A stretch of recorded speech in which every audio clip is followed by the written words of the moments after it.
Assalamu alaikum, everyone. My name is Mohammad Ghaisuddin, from Department of Biochemistry, and we are here to discuss one of the most hot topic in India, that is academic and exams integrity. The topic was, as mentioned earlier, questioning academic integrity, addressing cheating and paper leaks. तो ये हमारा उन्वान रहेगा कि हमारे इस education system में, ख़ुसूसी हिंदुस्तान के अंदर और अलीगढ़ मुस्लिम यूनिवर्सिटी के अंदर क्या नौयत है और क्या सवालात हैं, क्या मसाइल हैं जो हमें दरपेश हैं। तो अपनी बात को शुरू करने से पहले मैं कलाम इलाही से इस प्रोग्राम का आगाज़ करता हूँ। औज़ु बिल्लाहि मिनश शैतानिर रजीम, बिस्मिल्लाहिर रहमानिर रहीम। कुल हुवल्लाहु अहद, अल्लाहुस समद, लम यलिद वलम यूलद वलम यकुल लहू कुफुवन अहद। सदक़ल्लाहुल अलीयुल अज़ीम। तमाम मेहमानान जो हमारी दावत पे लब्बैक कहा, मैं आप सभी का शुक्रगुज़ार हूँ। हम और आप बखूबी जानते हैं, तालीम एक वो शय है जो आज के दौर में, ख़ुसूसी 21वीं सदी के लिए बहुत अहम है। एक वो इंसान जो तालीम से दूर है वो जाहिल कहलाता है, वो अनपढ़ कहलाता है, और पूरी दुनिया उसको इस नज़र से देखती है कि वो शऊर नहीं रखता, वो बेअक्ल है अगर कोई इंसान तालीम से दूर है। जब तालीम की इतनी बड़ी अहमियत है तो उसके लिए ज़रूरी ये है कि उसको महफूज किया जाए, उसके अकायद को जैसे बने हुए हैं वैसे बने रहे, उनके अकायद को महफूज किया जाए, उसकी जो इंटीग्रिटी है, उसकी जो सोल है, उसको महफूज किया जाए। हम बारहा सुनते हैं कि जो स्कूल्स होते हैं, जो मदारिस होते हैं, यूनिवर्सिटीज़ होती हैं, वो एक तरीके से ईश्वर का घर होते हैं। हम हिंदी में इसको पढ़ते हैं कि यहाँ पर जो है वो बात बताई जाती है जो इंसानियत के लिए, इंसानियत के डेवलपमेंट के लिए, इंसानियत की कामयाबी के लिए लोगों में आम की जाती है। जब जो सोर्स है, जो ईश्वर को या दुनिया को चलाने का जो सोर्स है, जो एजुकेशन है, अगर वही करप्ट हो जाए, अगर उसी के अंदर कमोबेशी आ जाए, उसी के अंदर कोई ख़राबी आ जाए, तो सवाल ये आता है, क्या फिर दुनिया या इंसान राह रास्त पर सही और गलत की पहचान कर पाएगा। हम जानते हैं किसी भी चीज़ को सही कहने के लिए, किसी भी चीज़ के बारे में जानने के लिए हम सबसे पहले उस इंसान के पास जाते हैं जो इल्म रखता है।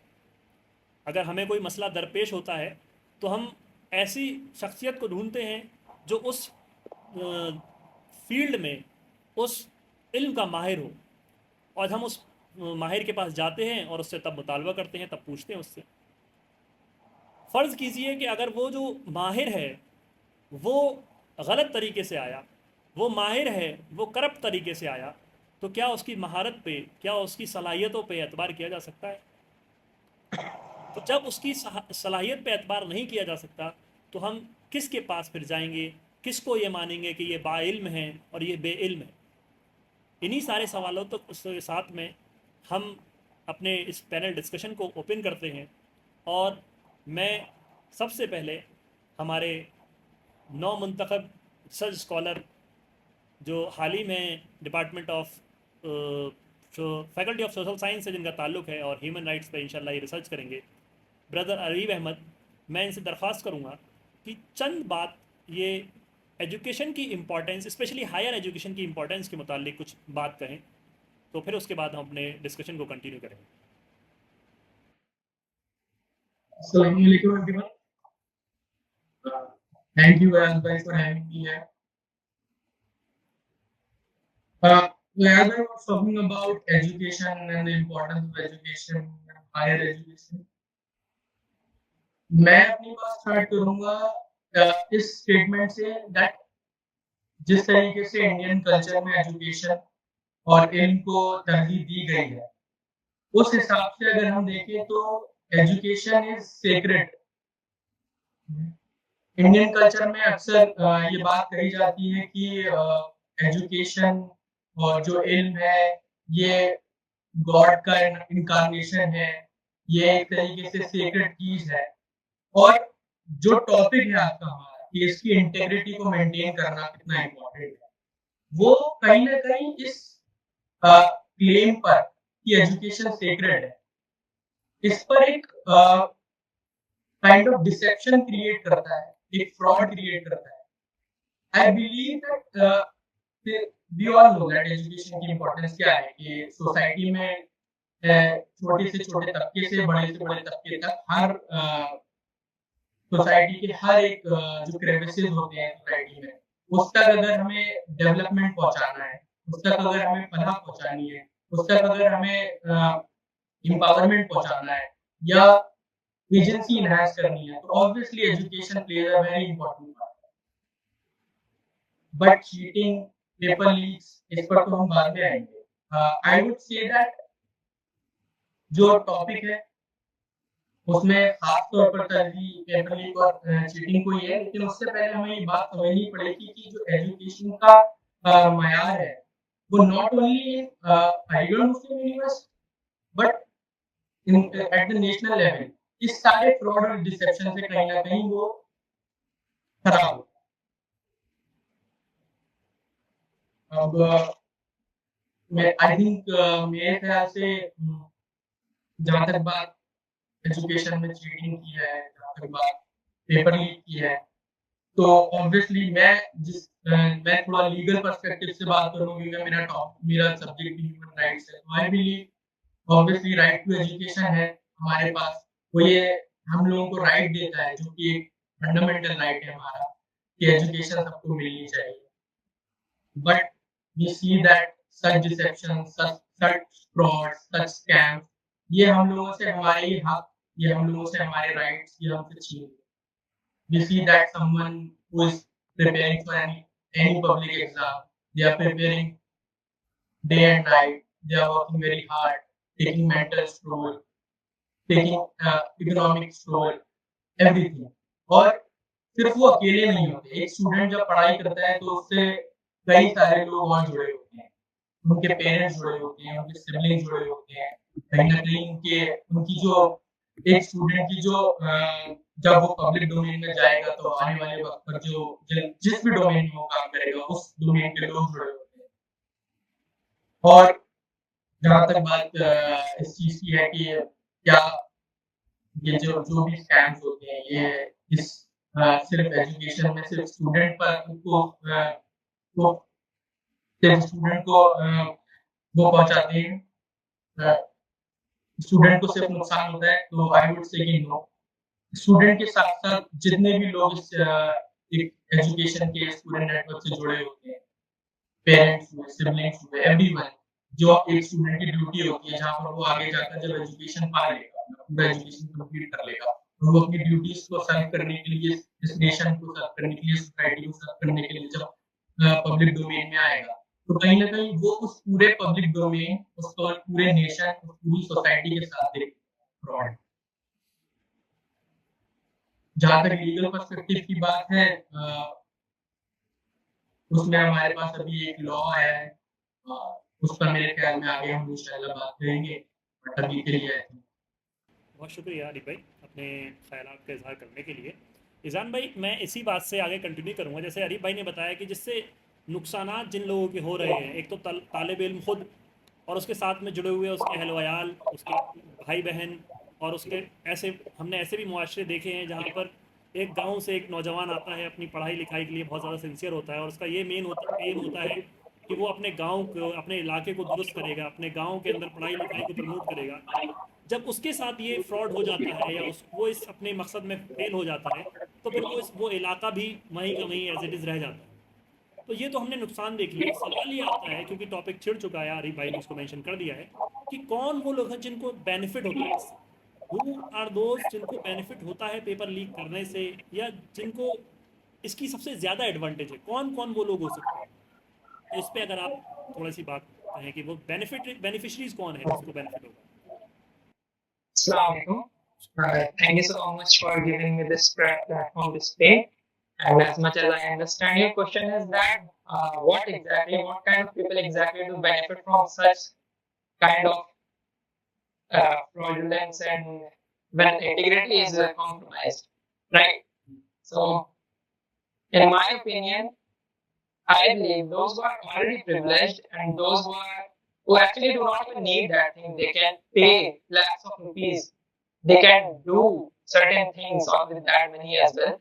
They are the ones who are getting the benefits, not the people who can keep the mobile phones in their pocket who are coming from any kind of background. I'm not saying that this is fair. Use of unfair means is never advantageous for the system, never good for the society, for no one. But someone who's coming from a low gap background, if he is forced to cheat in an exam because everyone else is cheating, he would be put in the he would be put in the witness box. Sorry, be put behind the bars. But those who already are privileged and those who are already have some power, some links above, they are the ones who are benefiting the most from this. And who is not benefiting at all is entire system. Whoever that is, whoever that prepared for such exams, whoever that has done some compromises, paid some price for it, they are not benefiting for it. And as a result, as you have already spoken, the research quality and everything that relates in the education system, those things are compromised. That's all. So I have to say that question. Thank you. कहने के लिए मैं अरीफ भाई से भी दरख्वास्त करूँगा कि जो आदि एजान भाई ने कहा कि इससे फ़ायदा सिर्फ उन लोगों का हो रहा है जिनके पास फ़ंड पहले से मौजूद है, जो कैपिटलिस्टिक फैमिली से बिलोंग करते हैं, जिनके पास हर अपॉर्चुनिटी ख़रीदने का पैसा है, तो वो फिर इस फ़ायदे को क्यों लेना चाहते हैं? क्यों मतलब उनको इस चीज़ की ज़रूरत महसूस होती है कि वो इस डोमेन में भी आएँ? जिनके पास पैसा पहले से है, वो क्यों इस फील्ड में आना चाह रहे हैं और इस सैंक्टिटी को ब्रेक करना चाह रहे हैं, रिस्टोर करना चाह रहे हैं? Indeed, whatever Izan Bhai has said, that those who have the resources, they are ready to pay the money. They are getting profits out of such scams. But coming to your question, I would say that first we have to, sit back and understand कि किस तरीके का education system exists in India. What we are talking about is not a public exam that happens and those who want to do, they take exams, or no. The competition level is as such that from a very young age हम अपने बच्चों को ये बोल देते हैं कि no these particular exam NEET का I would say NEET exam हम अपने बच्चों को बचपन से ही बता रहे हैं कि oh no no other career option is viable for you. You have to focus on NEET studies or JEE mains. तो ऑब्वियसली जब किसी भी एग्जाम को लेकर हम उसकी इम्पोर्टेंस इस कदर बढ़ा देंगे और कंपटीशन को इस कदर हम अपने बच्चों के अंदर में दिमाग के अंदर में डाल देंगे, तो एवरी पेरेंट वांट दैट कि उनका बच्चा क्रैक करे. अब ऐसे में डेस्परेट मूव भी लिए जा सकते हैं. I am not saying that the move that they are, those who are taking this, the parent, they are corrupt. It could be out of parental love, it could be out of fatherly love. They want their children to succeed.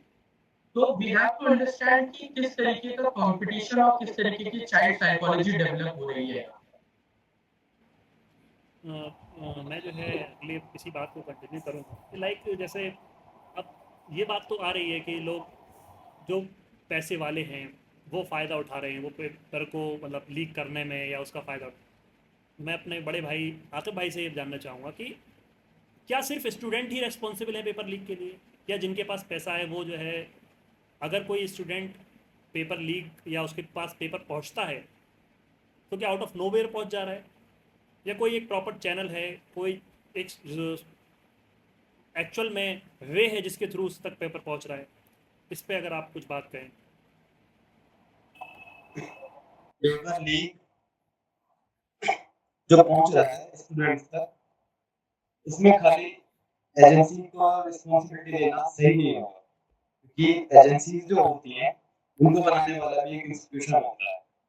Like हमारी जो national testing agency है, इसके through अभी जो exam conduct हुए वो leak हो गए, उनके ऊपर मिनिस्ट्री ऑफ एजुकेशन बैठी हुई है और मिनिस्ट्री ऑफ एजुकेशन के ऊपर भी हायर अथॉरिटीज है. जो उनको अपॉइंट करती है। काउंसिल ऑफ मिनिस्टर्स के through ministry of education decision लेती है और मिनिस्ट्री ऑफ एजुकेशन के थ्रू एंटी डिसीजन लेती है।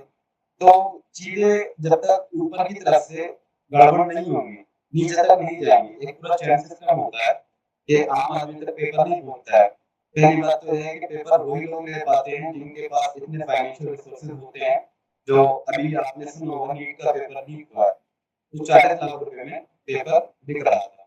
अब आप ये बताइए, 1 करोड़ रुपए फाइन लगाया गया है जिन लोगों को इसमें शामिल, जो भी शामिल होंगे, जिनको पाया जाएगा कि ये गिल्टी हैं, तो 1 करोड़ का फाइन लगाएगा उन लोगों का, 10 साल की जेल है। आप भी जानते हैं 1-2 साल बाद जो है लोग जमानत पे बाहर आ जाते हैं, कोई नहीं पूछता है। 1 करोड़ रुपए का फाइन लगाया गया है, 40 लाख रुपए का पेपर बिक रहा है। अगर 3 लोगों से भी उन्होंने पैसा ले लिया तो पैसा तो उनका रिकवर हो गया, ठीक है। वो ऐसे कितने हजार स्टूडेंट से उन्होंने पैसा लिया होगा, लाइक अभी 67 स्टूडेंट्स टॉपर थे जो नीट का पेपर हुआ है। और इस तरह से जो चीजें हो रही हैं, तो एक पूरा सिस्टमैटिक वे में, जैसे कहते हैं ना कि एक एग्जाम की 3 स्टेज होती हैं, प्री, मेंस, देन इंटरव्यू। ऐसे ही यहाँ पर भी 2-3 स्टेज होती हैं, ऊपर से नीचे जाएगा, नीचे से और नीचे आएगा, फिर उस इंसान तक जाएगा जो खरीद सकता हो। इसमें सबसे ज्यादा नुकसान उस इंसान को हो रहा है जो खरीद नहीं पा रहा है। ऐसा नहीं है कि जो मतलब वो खरीदना चाहता है, लेकिन जो ऑलरेडी प्रिविलेज हासिल कर रहे हैं, उनकी सोशियो इकोनॉमिक कंडीशन पहले से ही बेहतर है, उन लोगों को एडवांटेज और ज्यादा मिल रही है। एक कहते हैं ना, क्लास सिस्टम में गैप इतना ज्यादा कर दिया जा रहा है इस एग्जाम के थ्रू, तो ये पूरा सिस्टम जो है उसको फिल्टर आउट करना पड़ेगा। मैं क्या क्या चीजें हैं, क्या प्रॉब्लम्स हैं। अब मैं एलिगेशन तो नहीं लगा सकता ये है, ये लोग इन्वॉल्व है, वो तो इंक्वायरी का जो मैटर है, बाकी बस यही कहना। बहुत शुक्रिया। जैसे मैं समझ पाया आपकी बात से कि एक कैस्केड ऑफ इवेंट है, एक शुरुआत करता है, उसके बाद में देन उसके बाद